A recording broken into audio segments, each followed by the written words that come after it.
Iginiit ng Regional Intelligence Division ng NCRPO na lehitimo ang kanilang operasyon sa Bulacan itong Martes.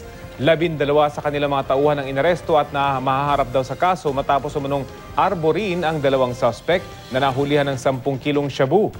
Balita hatid ni Marisol Abduraman. Sa video ito, makikita ang 17 na aresto ng Bulacan PNP kabilang ang 12 miyembro ng NCRPO habang ipinapasok sila sa headquarters ng Bulacan PNP.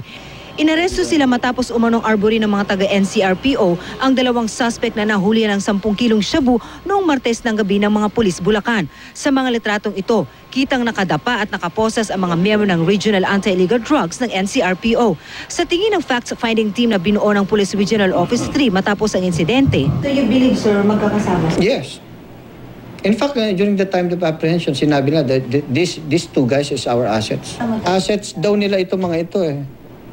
So, definitely, part sila, kaya nga sila pinusasan eh. Kaya namin sila pinusasan. They initially resisted.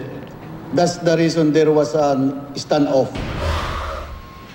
Pinakawalan din matapos umano magpakita ng dokumento na may koordinasyon ang kanilang lakad sa Bulacan.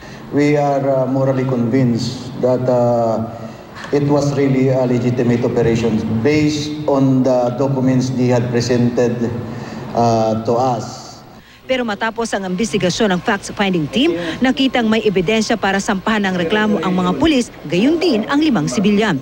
There was a checkpoint. Second, mayroong apprehension. And third, mayroong recovery ng more or less 10 kilograms of shabu. Wala na sa kustudiya ng Bulacan PNP ang 12 pulis at 5 sibilyan na nahuli. Gayon pa man tuloy daw ang pagsasampa ng kaso laban sa kanila. Naniniwala naman ang Bulacan PNP na i-turn over sa kanila ng NCRPO ang mga sangkot na personalidad, lalo na ang 2 sibilyan na nahulihan ng 10 kilong shabu. Marisol Abduraman, GMA News.